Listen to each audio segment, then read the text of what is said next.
संबित पात्रा ने कांग्रेस सदस्य राहुल गांधी की बहनोई रॉबर्ट वाड्रा पर इल्जाम लगाया है कि उन्होंने पेट्रोलियम और दिफाई डील में कमीशन लिया था। कमीशन से हासिल रकम से उन्होंने लंदन में प्रॉपर्टी खरीदी है।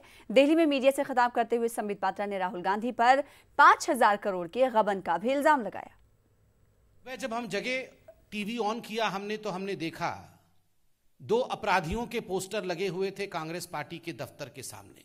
दोनों ही अपराधी बेल पे बाहर हैं। 5,000 करोड़ रुपए गबन करके नेशनल हेराल्ड केस में और 600 करोड़ रुपए इनकम टैक्स नहीं भर के राहुल गांधी जी अपराधी नंबर 1 और उसी पोस्टर में अपराधी नंबर 2 जो आज पेशी जिनकी हो रही है ईडी के सामने रॉबर्ट वाड्रा।